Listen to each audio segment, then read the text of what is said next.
So, Simon, you are here with your KidRated hat on to tell us all about things that everybody can get up to, young people and older people too. Let's start with a bit of Bletchley Park. What is this? So Bletchley Park, check their website because it's obviously the code-breaking hub that's just outside London. It's less than an hour outside London, where Alan Turing worked to break the Enigma code. And there's his machines all up there, and there are the huts, and they've set them up to look exactly like they did sort of during the Second World War.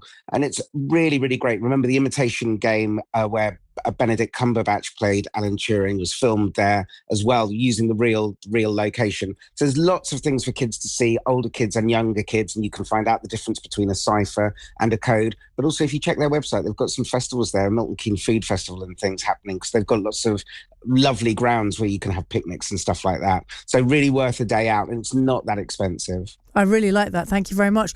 Now, your next heading says institutions. This slightly worried me. Institutions for young people.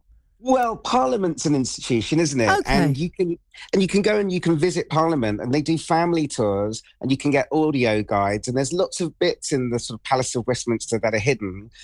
Big Ben and visiting the Elizabeth Tower is another trip altogether. But I really recommend a family tour of Parliament because you get shown round. It's a working building, so you might see MPs sort of bustling past you. They're probably all on summer vacation at the moment, aren't they? But you can stand where the Speaker is. You can stand where the Prime Minister and the Leader of the Opposition is. There's a post office in there, which is just so bonkers. And it's just a really, really great building and a really great tour to do. I remember doing that with school.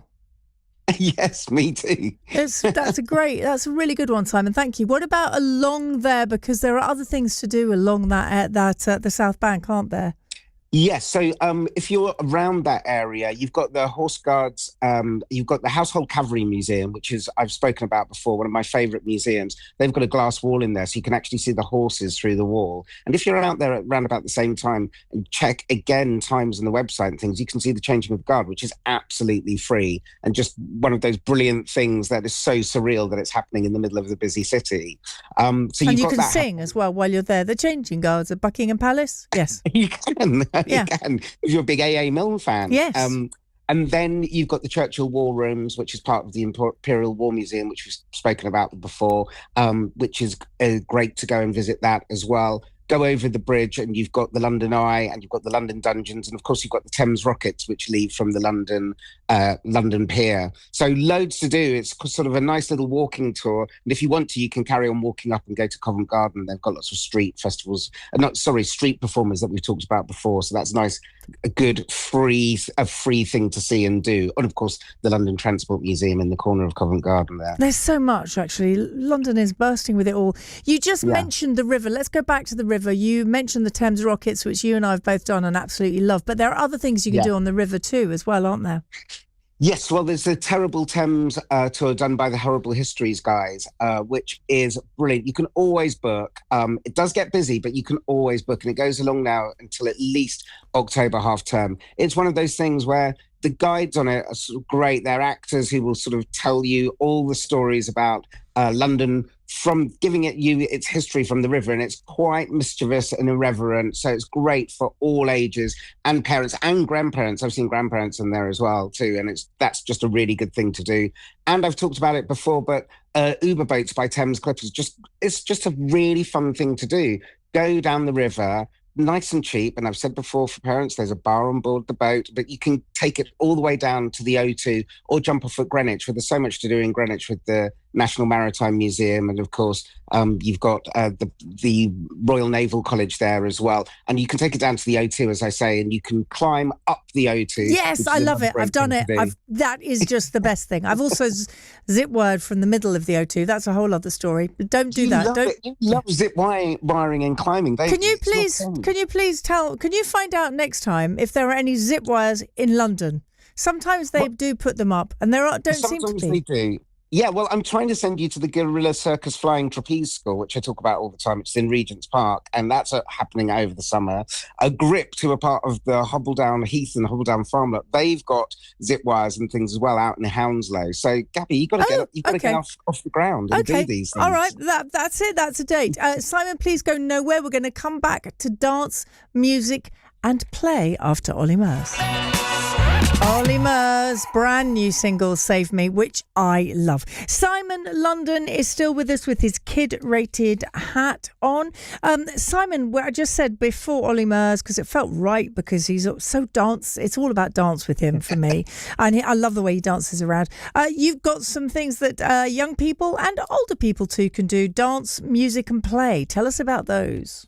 Yeah, so dance, music and play. The Rumbear Dance Company, which is the world famous dance company, who are based on the South Bank, they run summer dance sessions for kids. And so you should check out the website for that, because they're really, really good. And of course, they are doing I want to say the retribution of I've forgotten the guy's name on the Peaky Blinders musical. Anyway, they're doing up at Sadler's, which you should check out. Then there is We Jam, who they're based up near Camden, where your family form a band or the kids form a band, and even if you've never picked up an instrument, wow, it's really good fun because they let you record. You leave there with some tracks recorded, and that's a fantastic. Really great thing. Yeah, really great thing to do for kids of all ages. So check out We Jam. I've talked about VR Extra before in Kingston, which is kind of like a virtual wonderland, and the theme bars as well. So Bat and Ball, which is in Covent Garden, and Swingers, which is the mini immersive golf courses. Bat and Ball, they want to get kids and birthday parties in during the day, because the offices pile out at around about 6 o'clock and they go there. So during the day is a great time to take kids. And in fact, Bat and Ball are going to let kids play for free for 30 minutes between 12 and 5 o'clock. So go to Bat and Ball in Covent Garden and get to Swingers inside in the centre of town before 6 p.m. and your kids can have fun there as well. So let's talk about immersive shows, because there's obviously Paddington, there's Monopoly as well, there's Frameless. Tell us about those three. Yeah, so Paddington, which you know, because you had the guy in from the new immersive experience. Lovely. Yeah, which is just great. So you're guided through the world of Paddington by puppets, and there's projections, lots of marmalade as well. Monopoly is a life-size game that's just off Tottenham Court Road, which actually puts you inside the board game, and you're moving around giant properties and tackling challenges. So it's a bit sort of like an escape room come to life, a different twist on this escape room. There's the Twist Museum as well on Oxford Street, which is absolutely I love fabulous. that. Such fun. But Frameless up at Marble Arch, yeah, you mentioned that. It's got 4 big galleries, and this is a way to see art in a way that you've kind of never seen it before. Really turn kids onto art by having it sort of from ceiling to floor, these huge projections where you can see things like Van Gogh's, and sort of just so huge. You're completely put inside the photos, which are inside the paintings, which is just such an amazing way to see it all. So I really, really recommend that as well. I haven't been there yet. I keep meaning to, because every time I go past there, I think, I love the idea of that. Let's talk about some of the plays that are there for young people and older people too. Okay, so Operation Mincemeat, which is kind of like a World War II musical comedy.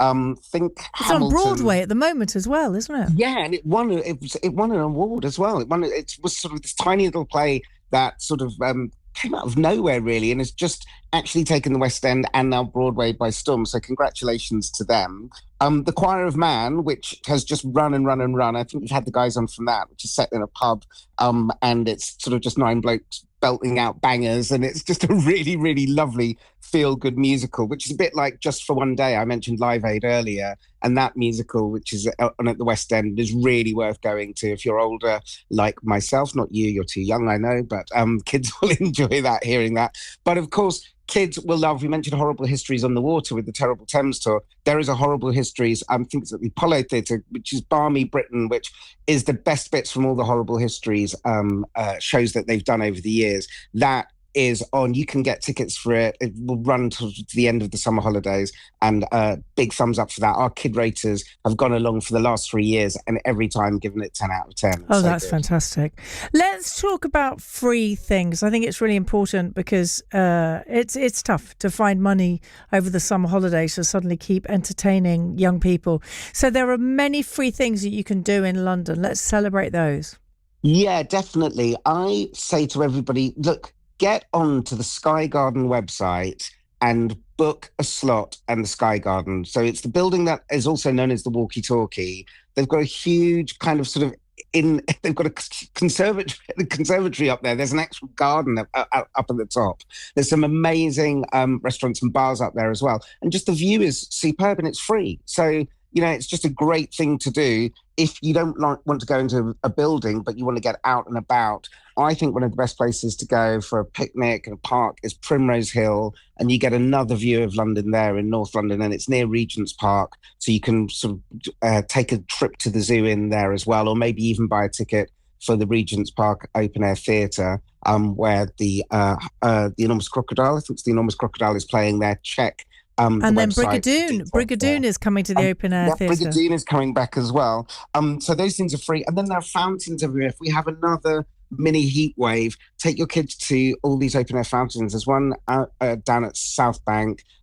They've got one at Somerset House, and there's a really, really lovely one at Coal Drops Yard up by King's Cross. And that's a really nice, cheap, free thing to do. One in Paddington Basin as well. So just check and see where the local fountains are near you. And then, of course, we just got the museums, and we just have such the best museums. Go to Exhibition Road, because there you can be next to the Science Museum, and you can be next to the Natural History Museum, and you can be next to the V&A, which also has an outside bit with fountains as well. And so you've got those 3 museums there. You can really make a day of it.